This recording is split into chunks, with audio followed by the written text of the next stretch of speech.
Listen closely, chosen one, because what I'm about to reveal will shatter every illusion you've been living under. You've felt it, haven't you? That gnawing sensation in your chest, that persistent whisper telling you there's something profoundly different about you. While everyone around you celebrates mediocrity, you've been wrestling with an inexplicable restlessness. They call it ambition. They label it dissatisfaction, but you and I both know it's neither. It's your divine assignment calling. You were never meant to fit into their boxes. You were never designed to follow their scripts. And that burning discomfort you feel when you try to conform, that's not a flaw, chosen one. That's your soul rejecting a counterfeit destiny.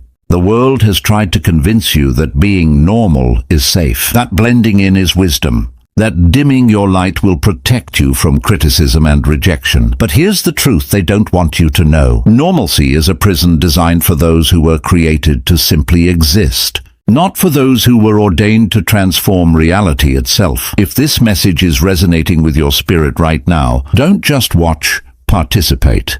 Hit that like button, subscribe, and ring that notification bell. This isn't just content, this is confirmation of your calling. And if this channel is bringing clarity to your journey, consider leaving a super thanks. Your support allows us to continue reaching chosen ones like you who are ready to step into their extraordinary purpose. You see, being normal was never part of your blueprint. Before the foundation of the world was laid, before galaxies were spoken into existence, before time itself began its march, you were set apart.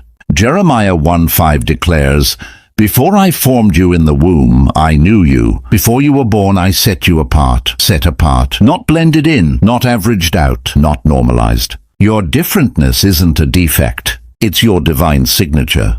Think about it. Every person God used to shift history was considered abnormal by their generation's standards. Noah built an ark on dry land. Abraham left everything for a land he'd never seen. Moses stuttered his way into Pharaoh's court.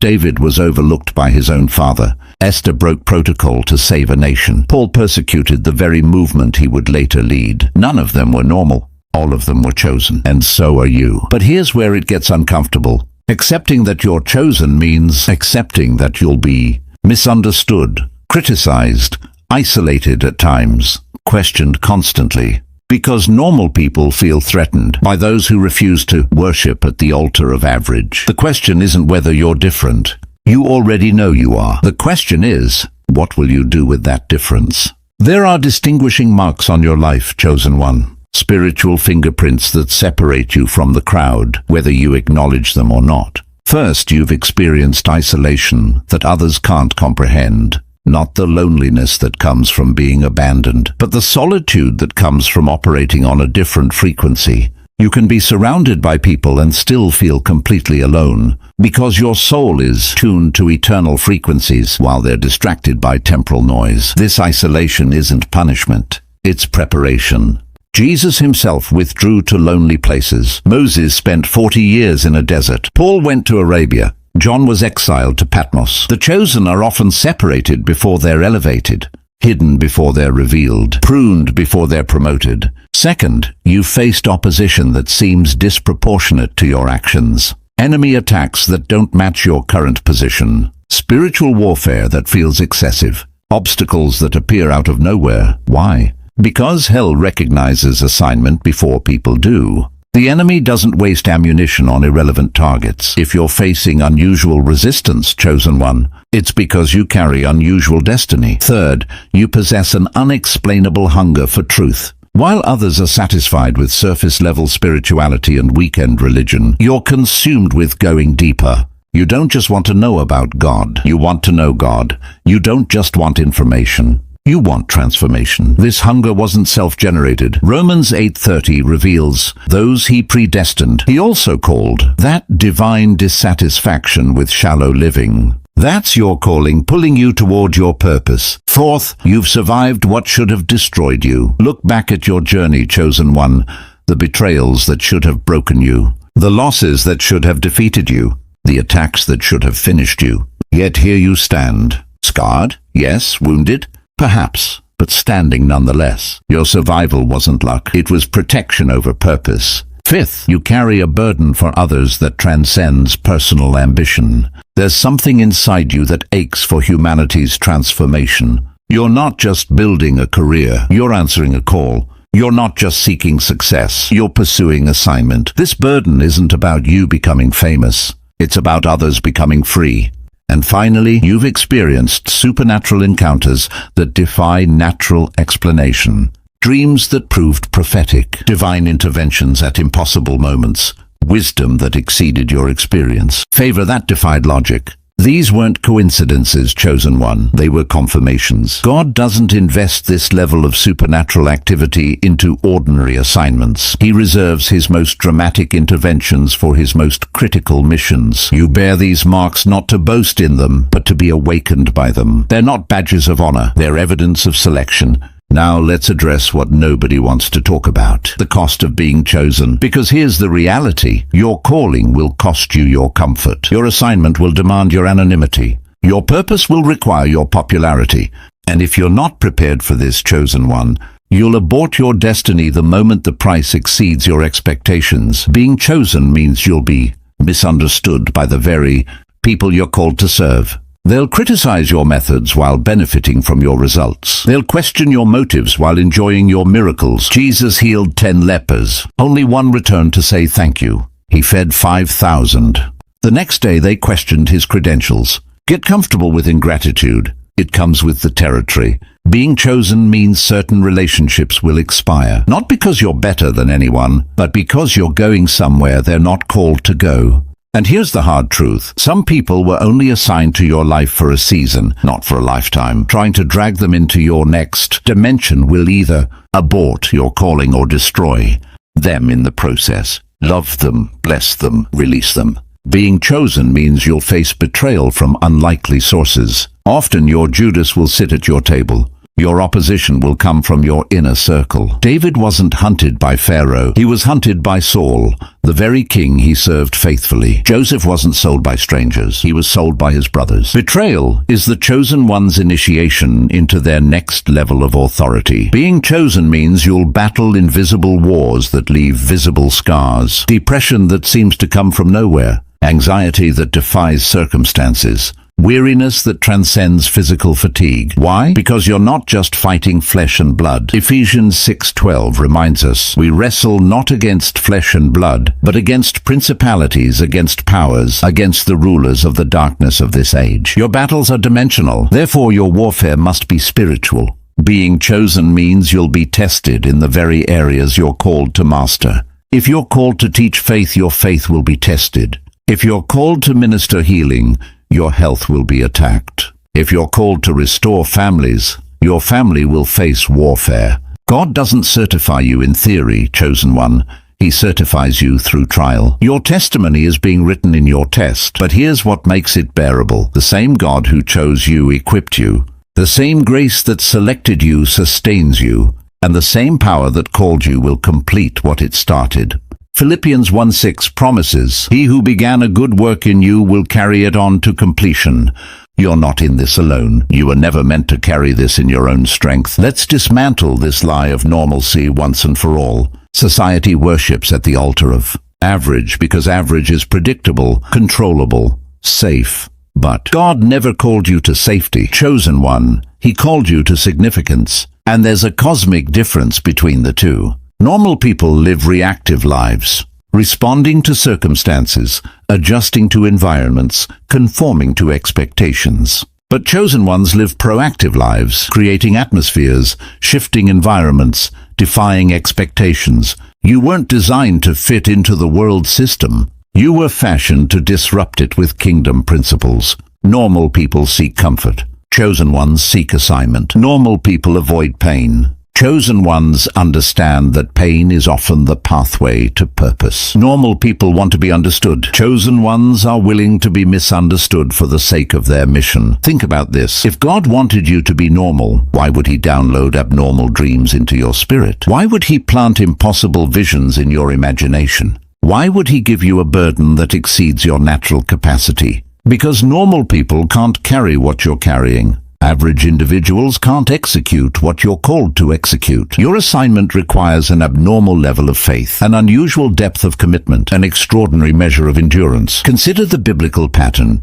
When God needed someone to preserve humanity, he didn't choose a normal boat builder. He chose Noah, a man willing to build an ark for a flood nobody believed was coming. When God needed someone to father nations, he didn't choose a normal nomad. He chose Abraham, a man willing to sacrifice his miracle son on an altar. When God needed someone to liberate Israel, he didn't choose a normal shepherd. He chose Moses, a stuttering fugitive with a murder charge. When God needed someone to defeat giants, he didn't choose a normal soldier. He chose David, an overlooked shepherd boy with 5 smooth stones and unshakable faith. When God needed someone to save the Jewish people, he didn't choose a normal woman. He chose Esther, an orphan turned queen who was willing to risk everything with the words, "If I perish, I perish." Pattern recognition. Chosen one. God never uses normal people for abnormal assignments. Your differentness is intentional. Your uniqueness is strategic. Your peculiarity is purposeful. What others call weird, God calls anointed. What society labels strange, heaven calls set apart. What the world rejects as abnormal, the kingdom recognizes as appointed. Isaiah 43:1 declares,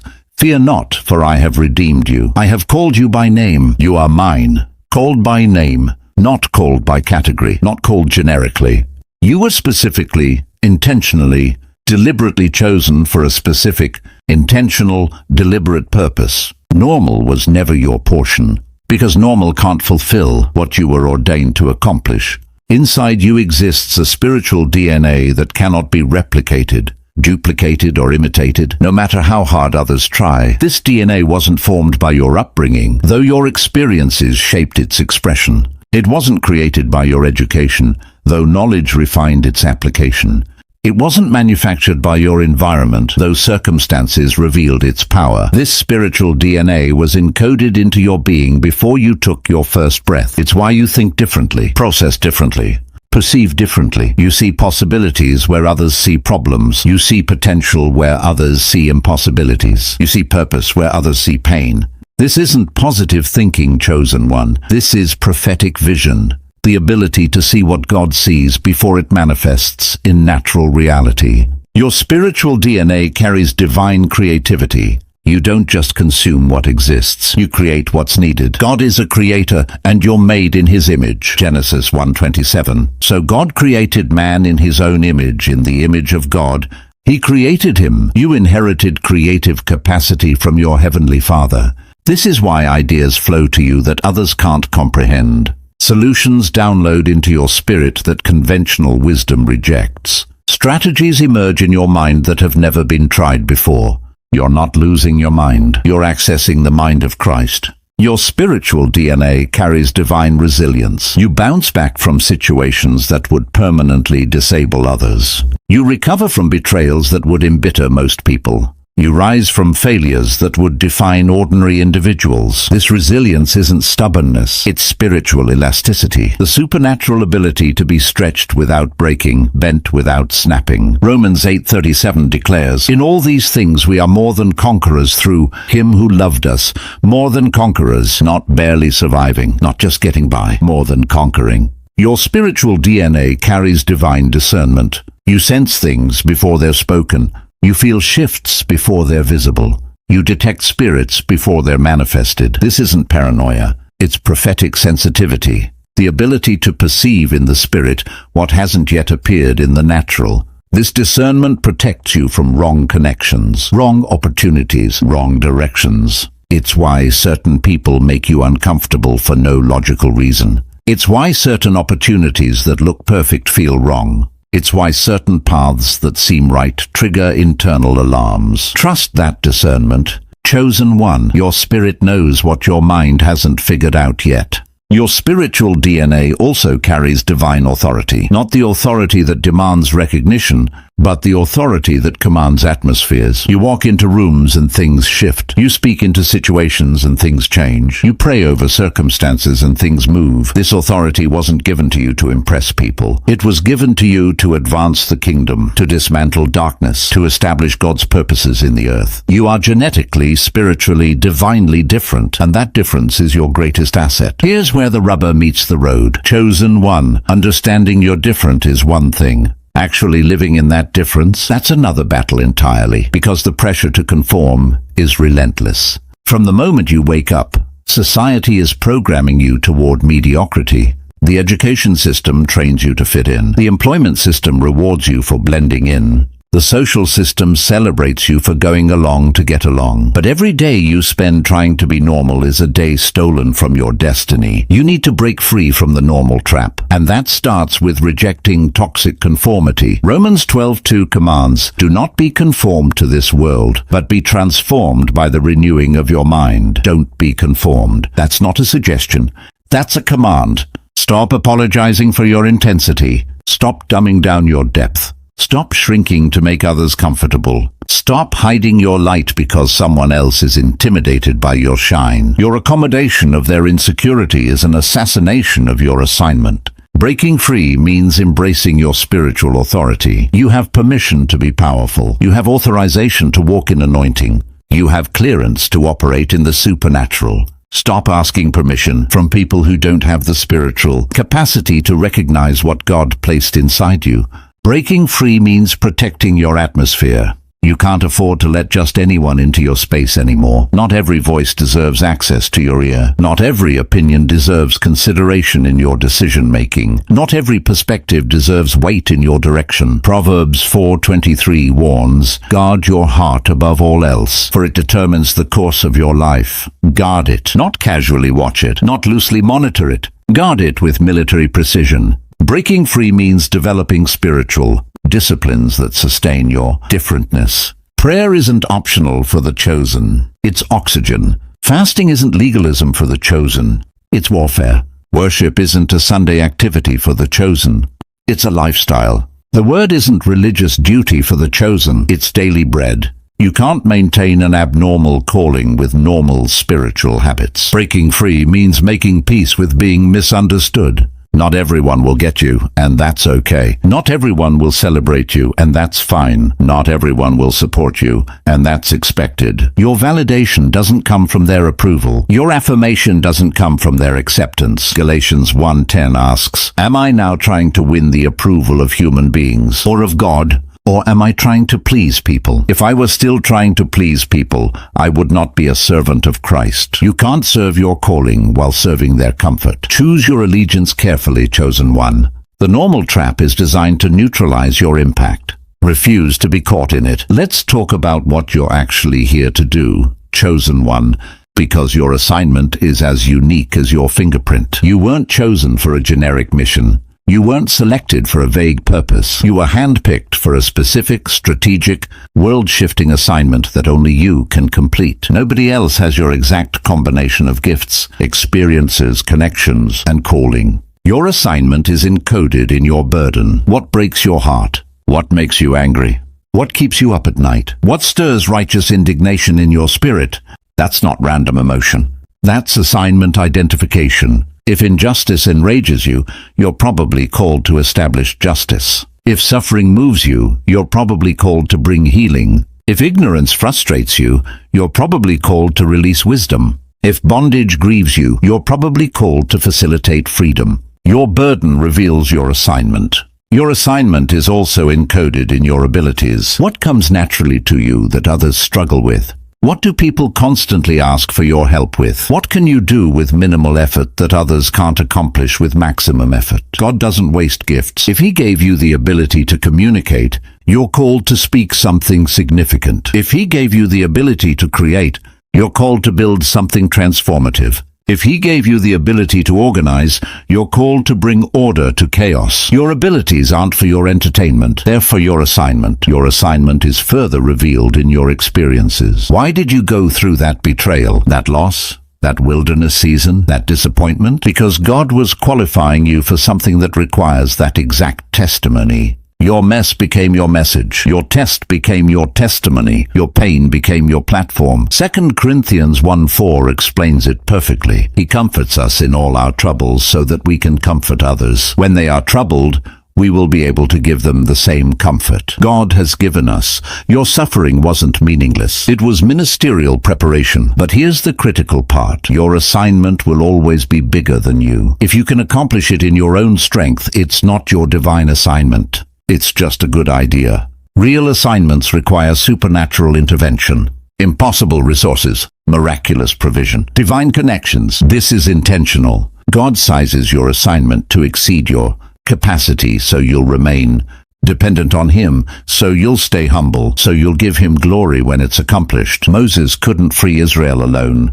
Gideon couldn't defeat the Midianites with just 300 men naturally. David couldn't kill Goliath with conventional weapons. Esther couldn't save the Jews with personal influence. They all needed God to show up, and so do you. Your abnormal assignment requires abnormal faith, abnormal obedience, abnormal persistence, but it also releases abnormal favor, abnormal provision, and abnormal impact. You were chosen for this. Now comes the practical application, chosen one, because revelation without application is just information. Walking in your chosen identity starts with daily declaration. Words create worlds. Proverbs 18:21 teaches, death and life are in the power of the tongue. You need to speak your identity into existence. Before you see it manifested, declare it. I am chosen. I am set apart. I am anointed for purpose. I am equipped for my assignment. I am not normal, and I will not apologize for being different.